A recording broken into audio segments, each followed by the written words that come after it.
শেয়ারের টাকা আছে, এই টাকাটা তো আপনি নিতে পারেননি শেখ হাসিনার জমানাতে। আপনি খালি এখন একটু বলেন, কোনো আইন নাই, কিচ্ছু নাই, 1 ঘন্টার মধ্যে গ্রামীণ ফোনের এই 1200 কোটি টাকা আপনার গ্রামীণ টেলিকমিউনিকেশনে 1 ঘন্টার মধ্যে চলে আসবে। উনি দেখলেন যে আরে মাই গড, তাই নাকি? আচ্ছা ঠিক আছে, বলি তো দেখি। সাথে সাথে চিসিং ফাঁক যেরকম হয় না, ওরকম চিসিং ফাঁক হয়ে গেছে সব জিনিসগুলো। এই যে লাইসেন্স, আপনি একটা, আপনার কি মনে হয় স্যার, আপনি যে 3G থিওরি সারা দুনিয়াতে পড়াচ্ছেন, আপনি যদি 3G থিওরি বাংলাদেশের লোকজন না শিক্ষা গ্রহণ করে, আপনি কিয়ামতে কি জবাব দেবেন বলেন তো? আপনার কি মরণের ভয় নেই? হ্যাঁ, অবশ্যই মরণের ভয় আছে। তাহলে কি হবে? আপনার একটা বিশ্ববিদ্যালয় লাগবে। ওই অনেক আছে যাকে বলে কদু মাকড়া অবস্থা, তারা তো বুঝে না। কিন্তু আমরা যারা এমপি হয়েছে, আমরা তো সেই একটা শেষ দিন পর্যন্ত ওই দাপট নিয়ে এমপি চলে আসছি। What is the administration, what is the power, এটা আমরা দেখে আসছি। তো সেখানে আমলারা যখন আপনাকে টার্গেট করে এবং আপনাকে তেল মারতে চায়, আপনি একটা আমলা এমন সুন্দর কথা জানে, আপনাকে সামনে 1 গামলা আলকাত্রা, ওই আলকাত্রাকে এমন সুন্দরভাবে আপনার সামনে বলবে যে স্যার এই মাত্র জান্নাত থেকে আসছে, এটা হলো জান্নাতি মধু। জান্নাতি মধু যদি বলে রং কালো কেন? বলে কালো হলো যে এটা ওই দূর থেকে আপনার পাপ শোষণ করে নিয়েছে, এই জন্য এটা কালো হয়ে গেছে। আপনি এটা খাওয়ান, খাওয়ার সাথে সাথে আপনি এখন আকাশে উঠতে পারবেন। এবং ওরা এমনভাবে কথা বললো, আপনি সেই আলকাতরা খাবেন। They know that kind of good language. আপনি সেনাবাহিনীর এই যে একজন ব্রিগেডিয়ার, মেজর জেনারেল, আপনি একজন মেজর জেনারেল, আপনাকে একটা দোতলা সেলুট দিলে আপনার কেমন হয় আপনি তো বুঝতে পারবেন। আমি বুঝতে পারি, আই ক্যান আন্ডারস্ট্যান্ড যে একটা মেজর জেনারেল মানে চোরে পায়ে এবং মিলে দুজন মিলে সেলুট দিল একসাথে বলে পায়ে করে, তো ওটার পর আপনার ভিতরে একটা অনুভূতি হয়। গার্ড অফ অনার দিলে আপনার কেমন হয় আপনি তো বুঝেন না। এখন ডক্টর মোহাম্মদ ইউনূস বুঝতেছে, ও মাই গড, এত মজা, লাল কার্পেটে আমি হাঁটতেছি, শরীর দুলছে, চারিদিক থেকে অস্ত্রগুলো উঠছে, গার্ড সাবধান বলে আমাকে সেলুট দিচ্ছে, সামনে সে মাথা নোয়ায় থাকছে। তো এই মজা তো বিশাল মজা। তখন মাথা ঠিক থাকে না, কিসের C5 কি C7 ওইগুলো সব নষ্ট হয়ে গেছে, খেয়ালই থাকে না। আমার যে মাথা আছে ওইটাও খেয়াল থাকে না, আমার যে মাথা আছে খেয়ালই থাকে না। তো ওইভাবে একটা রসায়ন চলছে সেখানে। এখন সেই রসায়ন কতদিন চলবে, কিভাবে চলবে, এটা আমরা বলতে পারবো না। আমরা এটা বলতে পারবো না বিকজ আমরা এখান থেকে যা বলছি এই শব্দগুলো তাদের কাছে যাচ্ছে না। মানে ওই মধ্যে একটা ইথার, মানে ওখানে চাঁদে যেমন এবং ওখানে মাধ্যাকর্ষণ শক্তি নাই, তদ্রূপ ক্ষমতা, বাইরের শব্দ যায় না, বাইরের আলো যায় না, বাইরের কথা যায় না, বাইরের হাজারে যায় না।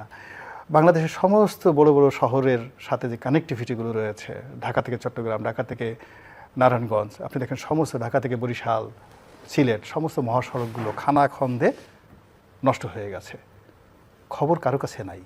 তারা কি নিয়ে ব্যস্ত? আমাদের এখন সংস্কার করতে হবে, ঐক্যমত্য করতে হবে। আরে বাবা, শেখ হাসিনা, বেগম খালেদা জিয়া, জিয়াউর রহমান সাহেব কেন মারা গেলেন? তিনি ঐক্যমত্য করতে গেছিলেন বিএনপির মধ্যে।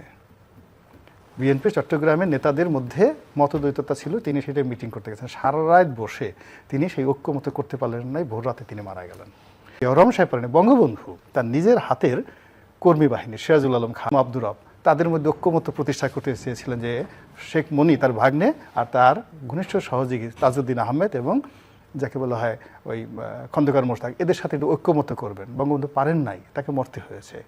আর আমাদের ডক্টর মোহাম্মদ ইউনূস এমন হয়ে গেছেন, তিনি সমস্ত বাংলাদেশের এই 100-150 সমস্ত রাজনৈতিক দলগুলো সবগুলোকে ঐক্যমত্য করে ফেলবেন, তাও আবার বদিউল আলম মজুমদারকে দিয়ে, তাও আবার আলী রিজা সাহেবকে দিয়ে। কল্পনা করতে পারেন যারা আকাশের কোন নক্ষত্রপুঞ্জে এখন বসবাস করছে আর আমরা কোন গ্যালাক্সির মধ্যে আছি, এটা আমাদের আগে ভাবতে হবে, তারপরে নির্বাচন। বিশেষ করে আমি, তারা হয়তো ফেব্রুয়ারি মাসে নির্বাচন, বিএনপির ইলেকশন, দেশে চাঁদাবাজি হচ্ছে, আইনশৃঙ্খলা অবনতি, ডক্টর মোহাম্মদ ইউনূস কেন নির্বাচন দিচ্ছেন না, এই বিষয়ে নিয়ে এগুলো আলোচনা করি। কিন্তু এমন কিছু ঘটনা ঘটছে যে ঘটনার ফলে মনে হচ্ছে যে সরকার একটা বড় মানচিত্র নিয়ে কাজ করছে। আমরা এখন 1947 সনের কথা বলছি।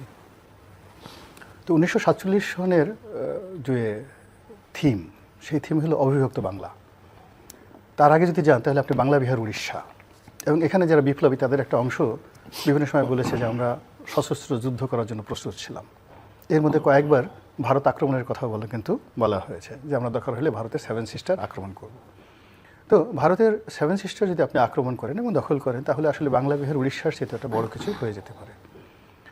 তো সেই দিক থেকে ধরেন আমাদের এই ভারতবর্ষে মৌর্য বংশ ছিল, চন্দ্রগুপ্ত মৌর্য, তার একজন প্রধানমন্ত্রী ছিল চাণক্য। তো মৌর্য বর্ষের সময় ভারতের যে আয়তন ছিল প্রায় 55 লক্ষ বর্গ কিলোমিটার, আর এখন 32 লক্ষ বর্গ কিলোমিটার হলো ভারতের আয়তন, প্রায় দ্বিগুণ। যারা বিপ্লবী আছেন, কর্তা ব্যক্তি আছেন, তারা হয়তো সেই নরেন্দ্র মোদী যে একটা ওই যাকে বলা হয় মানচিত্র পার্লামেন্ট ভবনে টানিয়েছেন ভারতীয় পার্লামেন্ট, ওটাকে টার্গেট করে আমাদের এখানে যারা লোকজন আছে তারা ওইরকম চন্দ্রগুপ্ত মৌর্যের মতো বড় একটা চিন্তা তারা করছেন। এখন আপনি বলবেন যে এটা কিভাবে আপনি বললেন, বললাম এই করে যে আমি চন্দ্রগুপ্ত মৌর্যের যে প্রধানমন্ত্রী চাণক্যের যে বই অর্থশাস্ত্র সেখানে পড়লাম। তো সেখানে দেখলাম যে তার একটা মন্ত্রণালয় ছিল, গণিকা মন্ত্রণালয়। সেই রাজ্যে ব্যাপকভাবে যারা সেক্স ওয়ার্কার ছিল, যৌনকর্মী ছিল, তাদের সংখ্যা এত বেশি ছিল এবং ওখান থেকে সরকার এত রাজস্ব পেত, সেই রাজস্ব আদায় করার জন্য একটা মন্ত্রণালয় ছিল আলাদা, এবং যিনি এই মন্ত্রণালয়ের প্রধান ছিলেন তার উপাধি ছিল গণিকাধ্যক্ষ, গণিকাদের অধ্যক্ষ।